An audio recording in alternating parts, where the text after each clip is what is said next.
అందరికీ కూడా మరొకసారి మన ప్రభును రక్షణ నేసుకుని పుణ్యనామం హృదయపూర్వకంగా తెలియజేస్తున్నాను. అలాగే నాతో సేవకులకు హృదయపూర్వకంగా పిల్లలు కొద్దిసేపటి సమయానికి అనుకూలంగా కొన్ని పరిశుద్ధ గ్రంథం నుంచి కొన్ని మాటలు మనం ధ్యానం చేయడానికి ప్రయత్నం చేద్దాం. పిల్లలు ప్రకటన గ్రంథము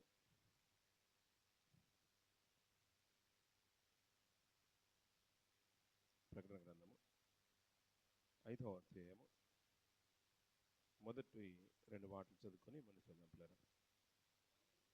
మరియు లోపటను వెలుపటను వ్రాత కలిగి 7 ముద్రలు గట్టిగా వేసి ఉన్న ఒక గ్రంథము సింహాసనమునందు ఆసీనుడై ఉండువాని కుడి చేత చూచి తిని, మరియు దాని ముద్రలు తీసి ఆ గ్రంథము విప్పుటకు యోగ్యుడెవడని బలిష్ఠుడనే ఒక దేవదూత బిగ్గరగా ప్రచురింపగా చూచి తిని. సరిపోతాం పిల్లలు.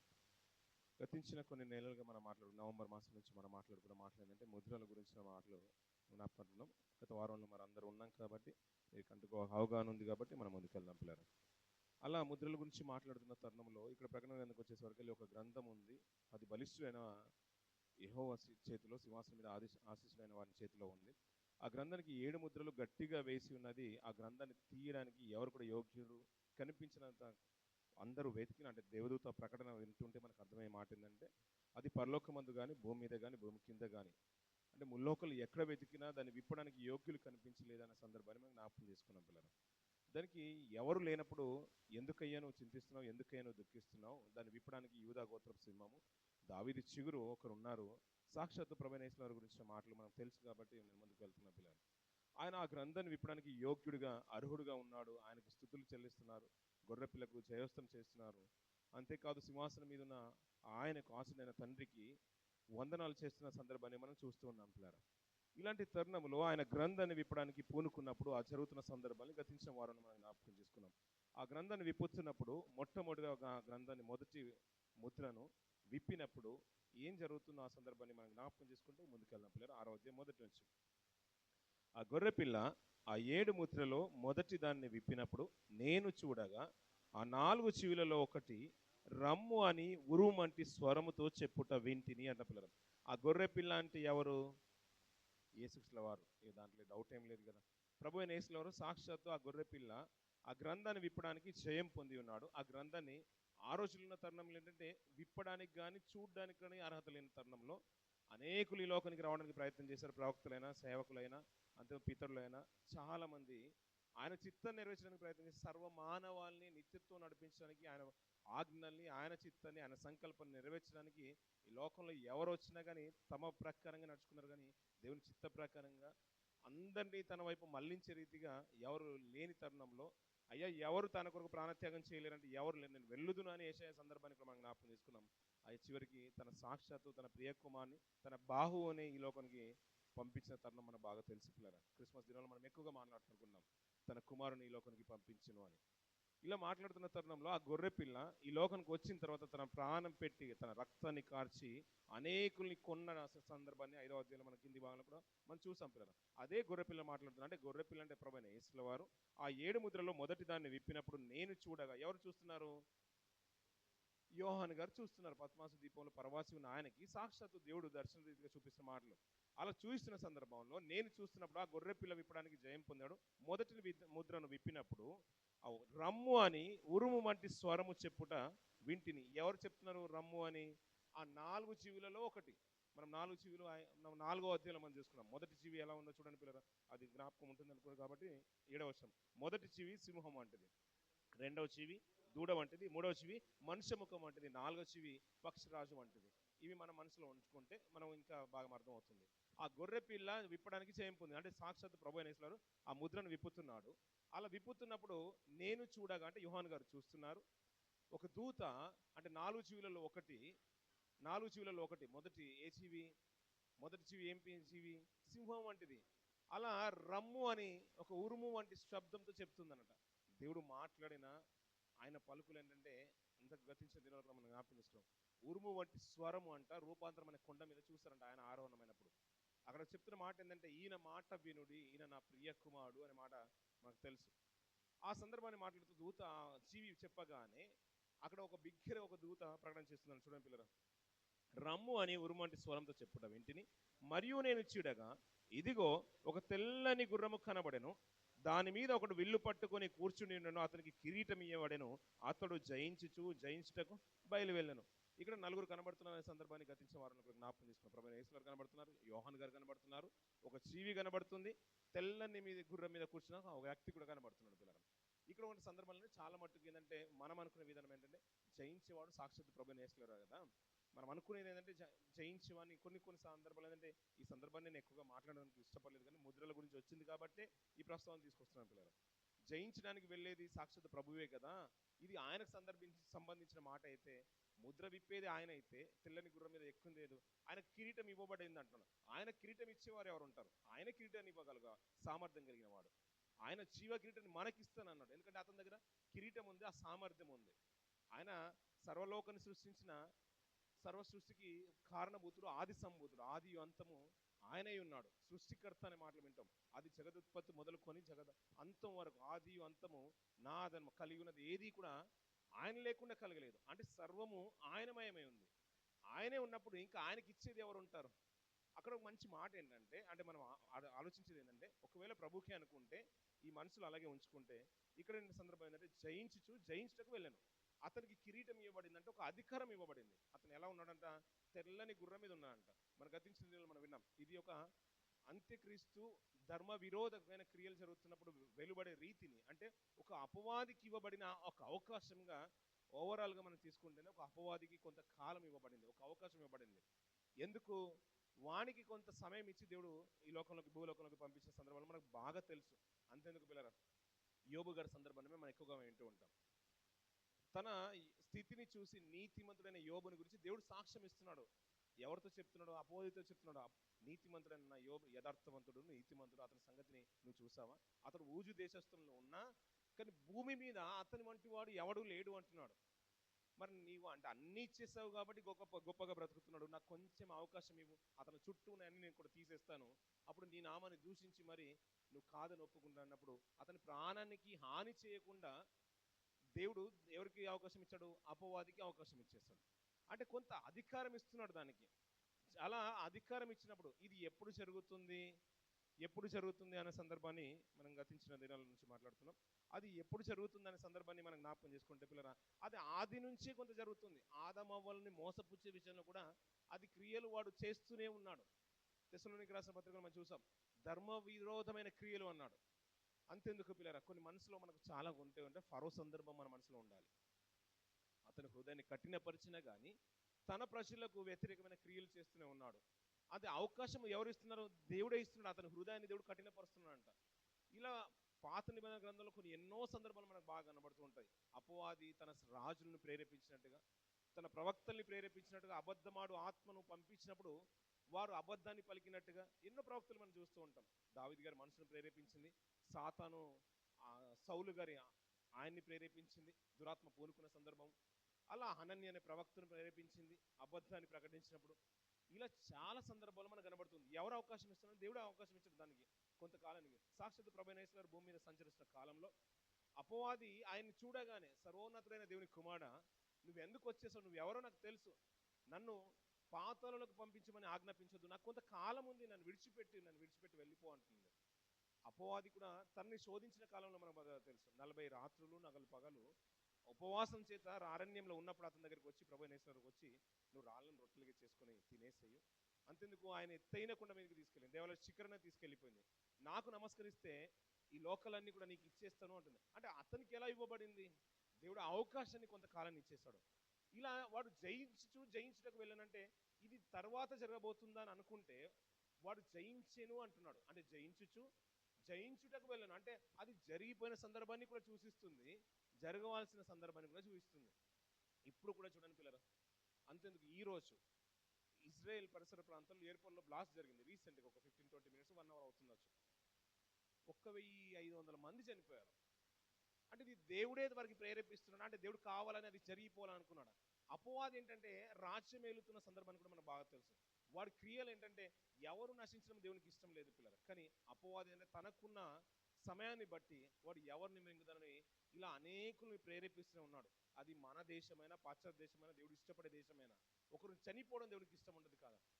అది ఎంతవరకు అవకాశం ఉందంటే వాడు జయించడానికి వెళ్ళినాడు, ప్రేరేపిస్తున్నాడు, నరకని పంపించే వరకు ప్రేరేపిస్తున్నాడు. కానీ చంపే అధికారం మనకి లేదు. కానీ మనుషులు ఏంటంటే ఆ మాటలను బట్టి ఆ స్థితిని బట్టి ప్రేరేపింపబడి ఇతరులను ఇంకా చంపడానికి ప్రయత్నం చేస్తారు. ఈ మనసులో ఉంచుకున్న పిల్లలు ఒకవేళ ఇది సాతాను గురించి కాదు, ఇది అంత్యక్రీస్తు గురించి కాదు అంటే ప్రభునేశ్వరులు ఒక మంచి మాట మాట్లాడతారు. 24వ అధ్యాయంలోకి వచ్చిన పిల్లలు మత్తయి సువార్త. ఇది ఈ ముద్రలు విప్పిన ప్రతిసారి ఇది మనకు మంచి మాట, మనకు గుర్తుండిపోయే మాట. 24వ అధ్యాయము 3వ వచనం నుంచి కొన్ని మాటలు మనం చూద్దాం పిల్లలు. మత్తయి సువార్త 24వ అధ్యాయం నుంచి కూర్చుని విన్నప్పుడు ఏకాంతంగా వచ్చి ఇవి ఎప్పుడు జరుగును, నీ రాకడకును యుగ సమాప్తికి సూచనలేవి అని మాతో చెప్పుమనగా యేసు చెప్తున్నాడు. అంటే రాకడకు యుగ సమాప్తికి అంటే ప్రభు యేసువారు వచ్చే కాలంలో అలాగే యుగ సమాప్తికి సూచనలు ఏంటయ్యా అని అడుగుతున్నప్పుడు ప్రభు చెప్తున్నాడు. ఎవరితో చెప్తున్నాడు? శిష్యులతో చెప్తున్నాడు. ఆయన ఏకాంతంగా ఉన్నప్పుడు చెప్తున్న సందర్భాలు యేసు వారితో ఇట్లను, ఎవడునో మిమ్మల్ని మోసపరచకుండా చూచుకునండి. ఎందుకు? ఇష్టపడే వారిని నమ్మే వారినే మోసం చేస్తూ ఉంటారు. అందుకనే మీరు ప్రత్యేకంగా ఈ లోకంలోకి వెళ్ళబోతున్నారు కాబట్టి ఎవరిని కూడా మిమ్మల్ని మోసపరచుకోకుండా చూసుకోండి, జాగ్రత్తగా చూసుకోండి.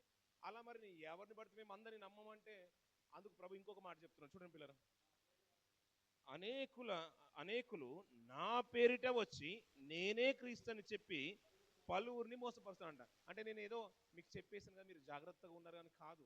అనేకులు నా పేరిటనే వస్తారు, నేనే క్రీస్తుని వస్తారు. ఈ సందర్భంలో మనకు బాగా తెలుసు, గతించే వారిని కూడా జ్ఞాపకం చేస్తారు. చాలా మంది నేనే ప్రభువును నేనే క్రీస్తునని చాలా మంది మనం చూస్తూ ఉంటాం. బ్రెన్హాన్ గారు కూడా ఆయనకు కూడా క్రీస్తు అనే ప్రకటనలు కూడా మనకు బాగా తెలుసు, కొన్ని సంవత్సరాలుగా మనం వింటూ ఉంటాం. అలా నేనే క్రీస్తును నేనే ప్రభు అని పలువురిని మోసపరుస్తాడు. కాబట్టి ఇది అంత్యకాలంలో రాకడకు ముందు జరుగుతూ ఉంటాయి. అందుకనే జాగ్రత్తగా ఉండండి, ఎవరు కూడా మిమ్మల్ని మోసపరచుకోండి. ఏంటి సాక్షాత్ ఎలా ఉంటారంట? నేనే క్రీస్తునంట. అంటే ప్రభువుతో పాటే, అంటే ప్రభువుతోనే పోల్చుకునే స్థితికి వెళ్ళిపోతుందంట. అంటే ఆయన కూడా క్రీస్తే, నేను కూడా క్రీస్తే, నన్ను నమ్మితే మీకు నిత్యత్వం ఇస్తాను, నేను సాక్షాత్ దేవుని కుమారుడు అని ఇలాంటి ప్రకటనలు కూడా సమాజంలో మనం వింటూ ఉన్నాం. అదే మాట మనం అక్కడ మనసులో పెట్టుకుంటే తెల్లని గుర్రం ఎక్కువ వస్తారంట. ఎందుకంటే ప్రభువుకి తెల్లని గుర్రం ఉంది, మనకు తెలుసు. ఆయన జయించేవాడు, అతనికి నీతి కిరీటం ఉంది, అతనికి ఇచ్చేవారు లేదు, అతనికి కిరీటం ఉంది. ఇతనికి ఇవ్వబడిందంట, కిరీటం ధరించుకోలేదు. ఇతను ఏంటంటే బాణం పట్టుకున్నాడు కానీ విల్లులు లేవు అతని దగ్గర. మన ప్రభువు దగ్గర అలా కాదు కదా. ఒకవేళ అతనికి ప్రాణానికి హాని చేసే స్థితి ఉంటే అపవాదికి, ఆ వాడి దగ్గర విల్లులు కూడా ఉండాలి, అదే బాణాలు కూడా ఉండాలి. అతని దగ్గర విల్లు మాత్రమే ఉంది, వెక్కబెట్టడానికి బాణాలు లేవు. అందుకని అనేకులు మోసపరుస్తాడు వాడు కుయుక్తి చేత, తన క్రియల చేత. ఏది దేవాలయం అనబడునో, ఏది దేవుడు అనబడునో ఆ స్థానంలో వాడు తను తాను హెచ్చించుకుంటూ దేవాలయంలో కూర్చుంటే పలువురిని మోసపరిచే విధంగా హృదయంలోనే కూర్చుంటాడు. అందుకనే హృదయంలో ఒక ముద్ర పడిపోతుంది, ఆ వాడు అపవాది పిల్లలు అని, సాతాను పిల్లలని. ఎవరైతే దేవుని కొరకు బ్రతుకుతున్నారో వారు దేవుని ముద్రగా, దేవుని సమాజంగా గుర్తింపబడుతున్నారు. అవన్నీ కూడా మనసులో ఉంచుకుంటే దీన్ని ముందుకు వెళ్ళగలుగుతాం పిల్లలు. అయ్యా ఈ సమాజంలో జరుగుతున్నాయి కదా, నేనే క్రీస్తుని వస్తారు. అలా వచ్చినప్పుడు కిందికి చూడండి పిల్లలు, అనేకులు క్రీస్తు పేరిట వచ్చి నేనే క్రీస్తు అని చెప్పి పలువురిని మోసపరిచెదరు. మరియు మీరు యుద్ధములను గురించి, యుద్ధ సమాచారాలను గురించి వినబోదురు. మీరు కలవరపడకుండా చూసుకోండి, ఇవి జరగవలసి ఉన్నాయి కానీ అంతము వెంటనే రాదు అంటే పిల్లలు. అంటే యుద్ధాల సమాచారాలు వింటున్నాం కదా, ఎన్నో సంవత్సరాల గురించి ఉన్నాం. ఇంచుమించు 19వ శతాబ్దంలోనే, ఇది మనం 2024లో ఉన్నాం కదా, 1900 అంటే 1900 ఇయర్స్, అంటే గతించిన 200 సంవత్సరాల క్రితం. అంటే 19వ శతాబ్దం నుంచి యుద్ధాలు ప్రారంభమైపోయాయి. అంతకుముందు ఈ ప్రపంచ యుద్ధాలు అనేది ప్రస్తావన లేదు పిల్లలు. ఒక దేశం మీదకి దోషాలు యుద్ధాలు జరిగాయి, మన చరిత్రలో కూడా మనం చూస్తూ ఉంటాం. అబ్రాము మొదలుకొని యుద్ధ ప్రావీణ్యత మనం చూస్తూ ఉంటాం. కానీ ప్రపంచం అంతా కూడా ఏకమైపోయి యుద్ధాలకు వెళ్ళిందంటే చరిత్రలో బబులోన్ సామ్రాజ్యాలు, మాదీయ పారసీకుల సామ్రాజ్యాలు అయిపోయిన తర్వాత ఈ 1900 సంవత్సరాల క్రితం అంటే 19వ శతాబ్దంలోనే యుద్ధ సమాచారం ఎక్కువ అయిపోయింది. కానీ అప్పటి నుంచి 200 సంవత్సరాల నుంచి మనం యుద్ధాలు ఎన్ని జరిగినా, మొదటి ప్రపంచ యుద్ధం జరిగిపోయింది, పానిపట్టు యుద్ధాలు, ఇవన్నీ మనం చూస్తూనే ఉన్నాం కదా. ఆ తర్వాత మొదటి ప్రపంచ యుద్ధం, రెండో ప్రపంచ యుద్ధం, ఇవన్నీ జరిగిపోయినా అంతం వెంటనే రాలేదు. అంటే ఇంకా మనం యుద్ధం వినట్లేదంటే గతించిన యుక్రెయిన్ వార్ మనం విన్నాం కదా పిల్లలు. రష్యా యుక్రెయిన్ వార్ విన్నాం. పాకిస్తాన్ మీద మనం ఎన్నోసార్లు దండెత్తి చేసాం, వాళ్ళు మన మీద ఎన్నోసార్లు కాశ్మీర్ విషయంలో దండెత్తారు. చైనా కూడా బార్డర్ క్రాస్ చేసి ఎన్నో యుద్ధాలు జరిగాయి. ఇది ఎప్పుడు జరుగుతున్న మాటే కదా. ఇప్పుడు ఈ మధ్య కాలంలో కాదుగా ఇజ్రాయెల్ మీద ఇప్పుడు యుద్ధం చేసేది. ఎంతో మంది పలువురు యుద్ధాలు చేస్తూనే ఉన్నారు. అరబ్ కంట్రీస్ అందరూ కూడా కలిసి మరి యుద్ధం చేసిన సందర్భాలు మనం బాగా తెలుసు. ఇస్లాం కంట్రీస్ అన్ని కూడా ఇప్పుడు కూడా ఆ ఇజ్రాయెల్ కూడా సిరియా మీద దాడి చేస్తుంది, అక్కడ ఉన్న పరిసర ప్రాంతాల మీద దాడి చేస్తుంది, లెబనాన్ మీద దాడి చేస్తుంది. ఇవన్నీ కూడా చూస్తున్నాం. అంటే ఇవన్నీ జరుగుతాయి నా రాకడకు సూచనలు, కానీ వెంటనే అంతం జరగదు అంటున్నాడు. ఇవన్నీ కూడా మన మనసులో ఉంటే ఏంటంటే పిల్లరా, ఒకరు చంపబడాలని దేవుని ఇష్టం కాదు కదా. వాడేంటంటే అనేకుల్ని మోసపరుస్తున్నాడు. అదే సమాధానం తెల్లని అంటే చిహ్నం ఏంటంటే దాని గుర్తుకు సమాధానము, పరిశుద్ధత అంటాం. ఆ సమాధానమే లేకుండా చేయడానికి అపవాది ఫ్రమ్ ద బిగినింగ్, అంటే అక్కడ నుంచి ఆదిలో నుంచి వాడు ప్రయత్నం చేస్తున్నాడు. అందుకనే నా కుమారుడు రాబోతున్నాడు. ఆ ముద్రలు విప్పడానికి ఎవరు యోగ్యులు అంటే నా కుమారుడు ఉన్నాడు, ఆయన యోగ్యుడు, అతను సమాధానకర్త అంటాడు. సమాధానపరచువారు ధనిలు, వారు దేవుని కుమారులను పడదురు. ఇది మాట నిజంగా చెప్పాలంటే ఎవరికి వర్తిస్తుందంటే సాక్షాత్తు ప్రభువుకి వర్తిస్తుంది. ఆయన ఈ లోకంలోకి వచ్చినప్పుడు సమాధానం భూమి మీద లేదు. నిజంగా చెప్పాలంటే సిమియోను అన్న మాట ఏంటంటే, నీ దాసుని సమాధానంగా పోనిచ్చుచున్నావు, ఎందుకంటే ఇంతకాలంగా నేను ఎదురు చూస్తున్నాను మాకు రక్షణ ఎప్పుడు వస్తుందని. ఆ రక్షణ రాలేదు. నిన్ను చూడగానే, నిన్ను కన్నులారా చూసేది కదా, ఇప్పుడు నాకు సమాధానం కలిగింది అంటాడు. అందుకని ప్రతిసారి చూడండి పిల్లరా, అతను ఆహారోనమే, ప్రభు అయిన యేసువారు ఆహారోనమే తిరిగి వెళ్ళిన తర్వాత అక్కడికి రాగానే సమాధానము కలుగును గాక అంటాడు. ఎందుకంటే సమాధానం అంటే ప్రశ్నకు జవాబు కాదు కదా, ఒక ప్రశ్నకు సమాధానమే కాదు కదా. హృదయంలో ఉన్న కలవరానికి, బ్రతుకుల్లో తీరని పరమార్థానికి ఇదే మార్గం, ఇదే రక్షణార్థం, ఈ గమ్యస్థానం ఇది అని ఒక కన్క్లూజన్ ఇచ్చేవాడు నిజంగా సమాధానకర్త. ఆయన సమాధానకర్త. అందుకనే సమాధానకర్త ఆయన కాబట్టి నువ్వు నా కుమారుడు, అనేకులు కుమారులు అనబడతారు. ఆ స్థితిలో ఎవరైతే ఉంటారో, రక్షణ మార్గాన్ని అనేకులకు మంచి పెడతారో, ఇదే మోక్షానికి మార్గం అని నిత్యత్వానికి ఎందరినైతే నడిపిస్తారో వారు సమాధానపరిచేవారు, వారు దేవుని కుమారులు అనబడతారు. అందుకనే సాక్షాత్ ప్రభు అయిన యేసు గురించి తండ్రి అయిన దేవుడు చెప్తుంటాడు, ఒక శబ్దం వచ్చాను, ఒక స్వరం వచ్చాను, ఈయన నా కుమారుడు అంటున్నాడు. ఎందుకంటే అనేకులను సమాధానపరచడానికి, నిత్యత్వం నడిపించడానికి ఈయన ఉన్నాడు. మోక్షానికి మార్గం ఆయన, నిత్యత్వానికి కారకుడు ఆయన అనే విషయాన్ని మనం అర్థమైపోవాలి పిల్లలు. ఇంకా కొన్ని మాటలు ప్రకటన గ్రంథంలో కింది కంటిన్యూ చేయండి పిల్లలు. ఆయన రెండవ ముద్రను విప్పినప్పుడు రమ్ము అని రెండవ చెవి చెప్పుట వింటిని. అప్పుడు ఎర్రదైన వేరొక గుర్రము బయలు వెళ్ళెను. మనుషులు ఒకరినొకడు చంపుకొనున్నట్లు భూలోకంలో సమాధానము లేకుండా చేయుటకు ఈ గుర్రం మీద కూర్చున్న వానికి అధికారం ఇవ్వబడెను, మరియు అతనికి ఒక పెద్ద ఖడ్గం ఇవ్వబడెను అంటాం పిల్లలు. ఇందాక చదువుకున్న మాటలు కదా, ఇందాక మనం విన్న మాటలే కదా పిల్లలు. ఈ 3-4 వర్షాలు కూడా రెండో ముద్రను ఆయన విప్పుతున్నాడు పిల్లలు. రెండవ ముద్రను విప్పినప్పుడు రమ్ము అని రెండవ జీవి చెప్తుందట. రెండవ జీవి ఏంటి? మొట్టమొదటి జీవి ఏమో రెండవ సింహం అంటది. రెండవ జీవి 7వ వచనంలో చూస్తే రెండవ జీవి దూడ వంటిది.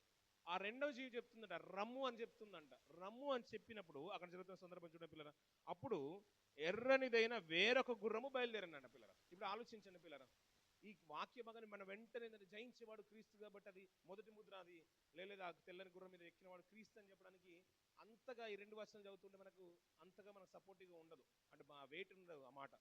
ఎందుకంటే రెండో ముద్ర విప్పినప్పుడు అది ఎర్రని గుర్రం కనబడుతుంది. ఎర్రని అంటేనే మనకు బాగా తెలుసు, ఎరుపు దేనికి విషయంలో చూస్తూ ఉంటాం, ఒక డేంజర్గా అంటే సైన్, ఒకటి డేంజర్కి సింబల్గా ఉంటుంది. ఎర్రంది రక్తము ఎక్కువగా మనం చూస్తూ ఉంటాం కదా. ఆ ఎర్రంది ఎప్పుడైతే కనబడిందో అది అయ్యా ఈ రెడ్ ట్యాగ్ పెట్టినా కానీ, రెడ్ బాట్స్ని పెట్టినా కానీ, మనం బ్యారిగేట్లు పెట్టినా కానీ అక్కడ వెళ్ళడానికి కూడా ఇష్టపడం. ఎందుకంటే అది మనం వెళ్ళేది కాదు, రిస్ట్రిక్టెడ్ ఏరియా కాబట్టి. రెడ్ ఒక సింబల్, ఆ డేంజర్కి సింబల్, మనం ఎక్కడ చూసినా కానీ. ఆ ఎర్రని గుర్రం కనిపించిందంట. ఆ కనబడినప్పుడు చూడండి పిల్లరా, వేరొక గుర్రము బయలు వెళ్ళను, ఎర్రనిదైన వేరొక గుర్రము బయలు వెళ్ళను. మనుషులు ఒకరినొకడు చంపుకొనున్నట్లు భూలోకంలో సమాధానము లేకుండా చేయుటకు ఈ గుర్రం మీద కూర్చున్న వానికి అధికారం ఇవ్వబడును అంటున్నారు. అంటే కొంత అధికారము ఎవరికి ఇవ్వబడింది? ఇప్పుడు రెండవ గుర్రం మీద కూర్చున్న, ఎర్రని గుర్రం మీద కూర్చున్న వానికి అధికారం ఇవ్వబడింది. ఇప్పుడు అనుకుందాం, సాక్షాత్తు ఇప్పుడు గుర్రం మీద కూర్చున్న వారు ప్రభువే అనుకుంటే, ఇప్పుడు భూమి మీద సమాధానం లేకుండా చేయడానికి వచ్చాడు ఆయన, అనేకుల్ని చంపడానికి వచ్చింది ఆయన. అతనికి అధికారం ఇవ్వబడింది ఏంటంటే మాట కాదు కదా, సర్వాధికారం ఆయనకి ఇవ్వబడింది. సకల లోకంలో అతను మృత్యుంచడం తిరిగి లేచిన తర్వాతనంట, అది పరమందునే కానీ, భూమి మీద కానీ, భూలోకం అందును కానీ, అంటే భూలోకం క్రింద కానీ సర్వాధికారి అయి ఉన్నాడంట.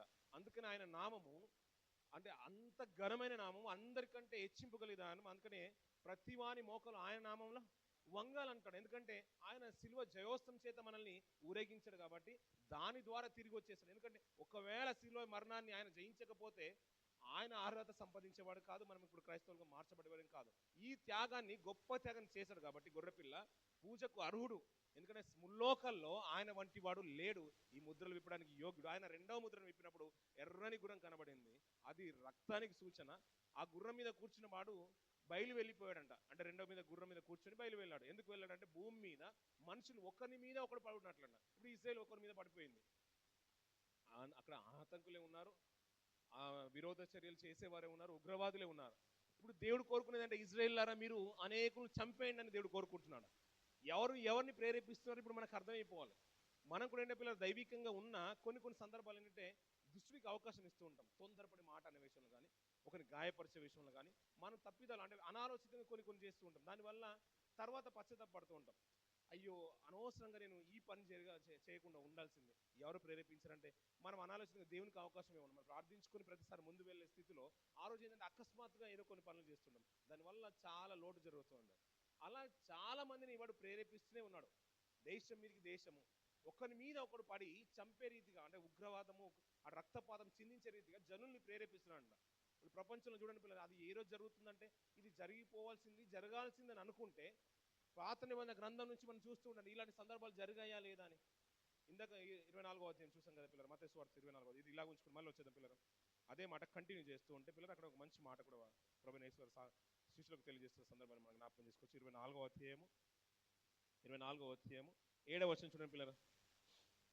జనము మీదికి జనమును, రాజ్యం మీదికి రాజ్యమును లేచును, అక్కడక్కడ కరువులు, భూకంపములు కలుగును, ఇవన్నీ వేదనలకు ప్రారంభము.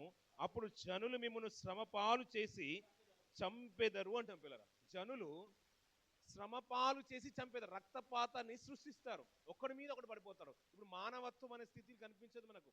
చిన్న చిన్న పిల్లల్ని కూడా చంపే స్థితిలోకి వెళ్ళిపోయారు. ఆస్తి కోసము అన్న పిల్లల్ని, తమ్ముడు పిల్లల్ని, అక్క పిల్లల్ని, బంధువుల పిల్లల్ని చంపే స్థితిలోకి వెళ్ళిపోయారు.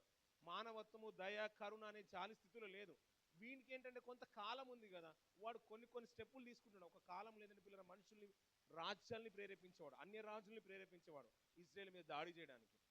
స్టెప్ ఎలా మారిపోయిందంటే పిల్లలు కొత్త నిబంధనకు వచ్చిన తర్వాత వాడు మనుషులు రాజ్యాన్ని లేపడమే కాదు, వారి హృదయాల ఆలోచనలనే మార్చేస్తున్నాడు. అందుకనే మీ హృదయంలో వాడు కూర్చుంటాడు.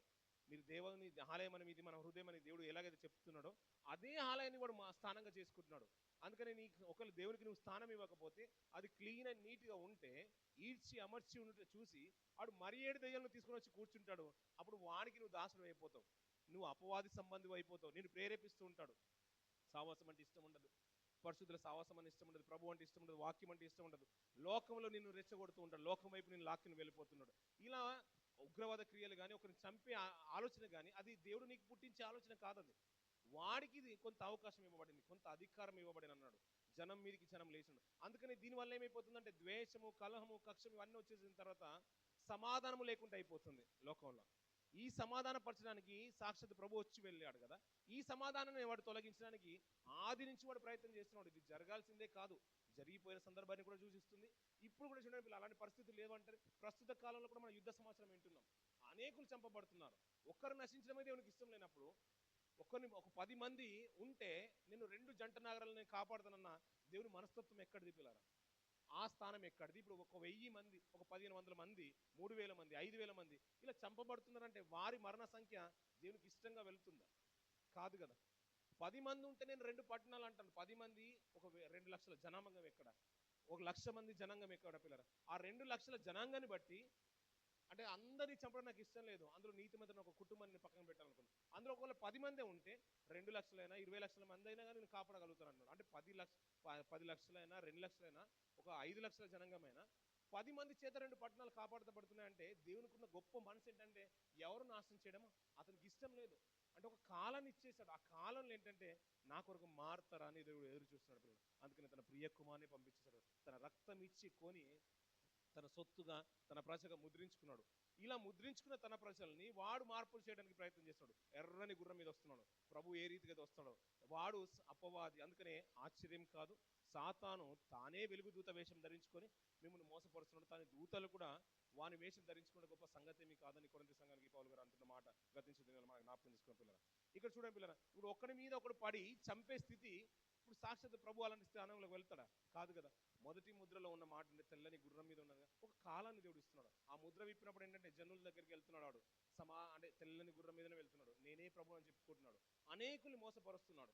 ఈ రెండో ముద్ర విప్పినప్పుడు ఏంటంటే ఒక జనం మీదకి ఒక జనం పడిపోతుంది, అనేకులు చంపడానికి, లోకంలో సమాధానం లేకుండా చేస్తున్నాడు పిల్లరా. ఇలాంటి తరుణంలో ఇంకొక మంచి మాట మనకు జ్ఞాపకం చేస్తాడు ప్రభు యేసు ఈ లోకంలో ఉన్నప్పుడు జరిగిన సంఘటన.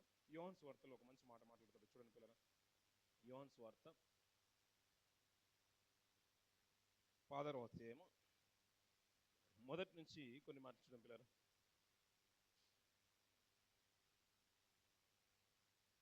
యోహాను సువార్త 6వ అధ్యాయము మొదటి నుంచి 2 వచనాలు చూద్దాం పిల్లరా.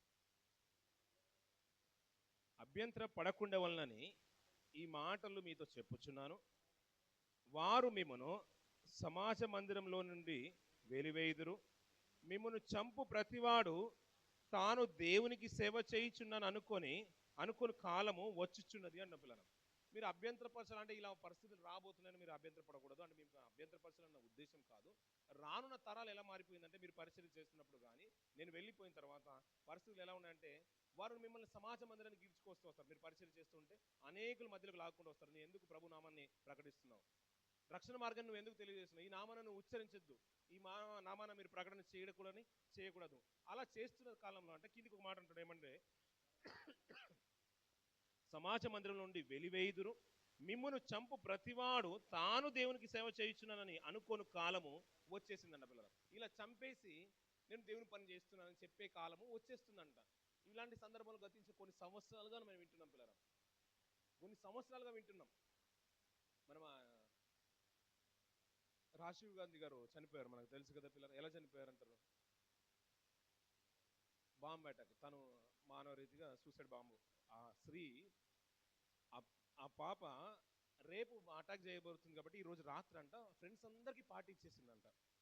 నేను మానవ బాంబుగా నేను మారబోతున్నాను అంటే, వాళ్ళు ఎలా ట్రైన్ చేశారంటే ఉగ్రవాద సంస్థలు, అంటే ఇది అందరూ ఉన్నాం కదా, అందరికీ దక్కంది ఈరోజు రేపు చంపబడే స్థితి దేవుడు నన్ను సెలెక్ట్ చేసుకున్నాడు. ఇది చాలా గొప్పది. అందుకని నేను పార్టీ ఇస్తున్నాను రండి అని అందరూ, తన ఫ్రెండ్స్ అందరూ కూడా రాత్రి పార్టీ చేసుకొని తెల్లవారుగా, అంటే ఆయనకు అక్కడికి వెళ్ళిన తర్వాత తనకు తాను సూసైడ్ బాంబుగా అక్కడ బ్లాస్ట్ చేసుకుంది పిల్లలు. అంటే ఒక్కరిని చంపి ఎలా అయిపోయిందంటే, ఇది దేవుని క్రియ చేస్తున్నాము అంటే ఇది సంతోషంగా. అంటే ఆ ఉగ్రవాద సంస్థలు కూడా ఎలా మనుషుల్ని మానిపులేట్ చేస్తున్నారంటే, ఆ మోటివ్ చేసే విషయంలో ఏంటంటే, నువ్వు ఉన్న ఎందుకంటే చంపు లేకుంటే చావు, అలాంటి స్థితిలోకి వచ్చేసారు. ఇప్పుడు సమాజం చూడండి పిల్లరా, ఏది ఒక అవగాహన కూడా ఉండదు ఈ లోకంలో ఉన్న వారికి. కానీ ఏంటంటే క్రైస్తవ బోధ జరుగుతుందంటే, పరిచయం జరుగుతుందంటే ఆ సేవకుని కొట్టడము, బాధ పెట్టడము, ఇదేంటంటే ఇది మా ధర్మం అండి, ఇది మాకు తెలుసు అండి. అలాంటి స్థితి ముందు నుంచే మనం చూస్తున్నాం. అది అప్పుడు జరుగుతుంది, జరిగిపోయింది, ఇప్పుడు కూడా జరుగుతుంది, రానున్న కాలంలో కూడా అది విపరీతంగా జరుగుతూనే ఉంటుంది. దేవుడు వాడికి ఒక అవకాశం ఇచ్చేస్తాడు. అంతవరకు వాడు ఎంత ప్రయత్నం చేయాలో వాడు చేస్తూనే ఉంటాడు పిల్లలు. కానీ యోగ్యమైంది ఏది? శ్రమలు ఎన్నొచ్చినా, నిందలు ఎన్నొచ్చినా, సమాధానం లేకుండా పోయినా, కానీ ప్రభు యొక్క వాక్యానికి మనం స్థానం ఇచ్చి మన విశ్వాసాన్ని మన నీతిని, ఆ నిబద్ధతను కాపాడుకుంటూ ఉంటే ఆయన వచ్చిన రెండవ రాకల్లో మనకంటూ ఒక స్థానం ఉంటుంది. ఇవన్నీ ఉంటేనే గుర్తింపు ఉన్నది, ఇవన్నీ ఉంటే మేలైందే బయటకు వస్తుంది కదా. ఇవన్నీ లేనప్పుడు నువ్వైనా పరిశుద్ధంగా బ్రతకగలుగుతావు, నేనైనా పరిశుద్ధంగా బ్రతకగలుగుతాను. ఇందులో ఒక సమస్య వచ్చినా సమస్యలో నుంచి నువ్వు బయటకు వస్తేనే కదా యోగ్యమైంది పరిష్కారవంతుడుగా బయటకు వచ్చేది. అప్పుడే కదా మనకు టెస్ట్ ఉన్న తర్వాత, ఒక ఎగ్జామ్ ఉన్న తర్వాత నువ్వు ఎన్ని మార్కులతో పాస్ అవుతున్నావు, నేను ఎన్ని మార్కులతో పాస్ అవుతున్నాను, అందరూ పాస్ అయ్యే వాళ్ళం. మాకు టెస్ట్ ఉంటే బాగుండేది, ఆదమ స్థితిలో మేమున్నా కానీ మేము తినకుండా ఉండేవాళ్ళం మనం అనుకున్నాం. మనకున్న పరిధిలో, మనకున్న కాలంలో, మనము ఈ రోజుల్లో నివసిస్తున్న కాలంలో మనకంటూ కూడా ఎన్నో టెస్టులు జరుగుతున్నాయి. దేవుడు అవకాశం ఇస్తాడు.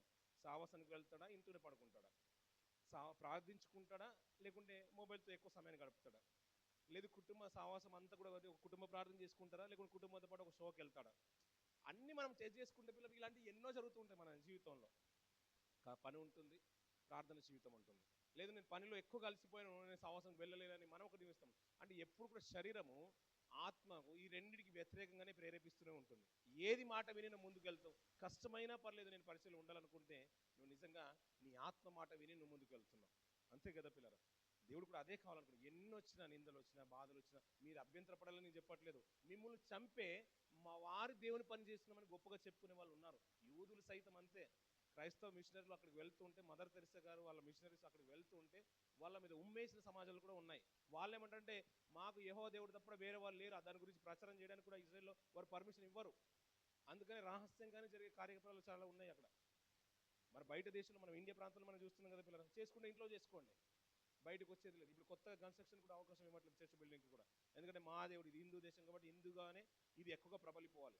వేరే వాళ్ళు వచ్చి మమ్మల్ని మార్చడం ఏంటని వారి దేవుని, అంటే మేము కూడా గొప్ప సేవ చేస్తున్నాం, ఈ మా ధర్మం అంటున్నారు, సనాతన ధర్మం అంటున్నారు. ఎన్నో విషయాలు మనకు వస్తున్నాయి కదా. అది ముందున కాలంలో జరిగిపోయింది, ఇప్పుడు జరుగుతుంది, ముందు రానున్న తరాలు కూడా జరగబోతుంది. వానికంట ఇందాక చదువుకున్న మాట చూసుకొని ముగించేసుకుందాం. చూడండి, ప్రకటన గ్రంథము 6వ అధ్యాయము 3వ వచనం.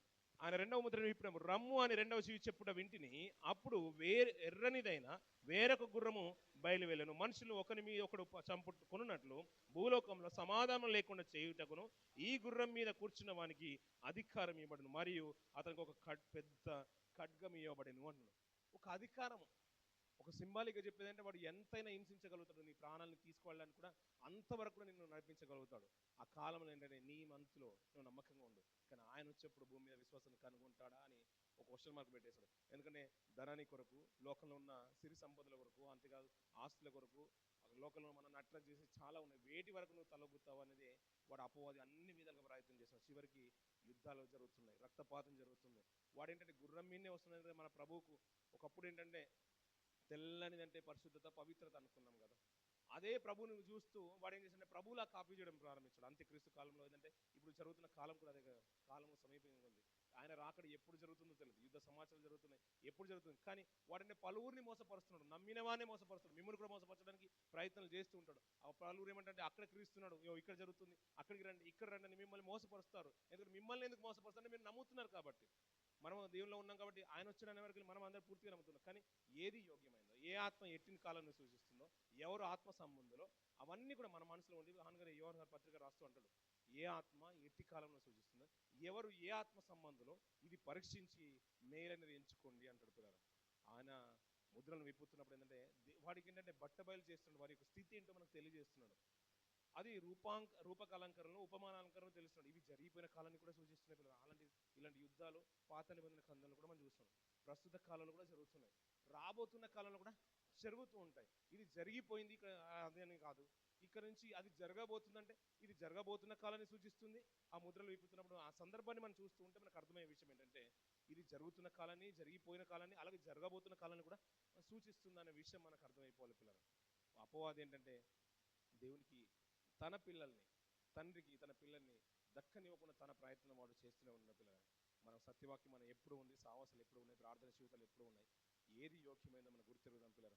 ఇంకా దేవుళ్ళు బ్రతకడానికి దేవుడు అవకాశం ఇస్తున్నాడు కాబట్టి ఈ ప్రార్థన జీవితాన్ని, వాక్య ధ్యానాన్ని మన మనసులు భద్రంగా కాపాడుకోవడానికి మనం ప్రయత్నం చేద్దాం పిల్లలు. దృష్టికి ఏమాత్రం కూడా అవకాశం ఇవ్వకుండా తండ్రి యొక్క చిత్తాన్ని నెరవేర్చడానికి ఆయన మనసును మనం మెరిగి లోకంలో మనం ముందుకు వెళ్దాం పిల్లలు. ముందున మాటలు తరగతిలో మరి కొన్ని విలువైన మాటలు మనం మాట్లాడుకునే ప్రయత్నం చేద్దాం. ఈ కొద్ది మాటలు దేవుడు దీవించి ఆశ్రయించిన గాక.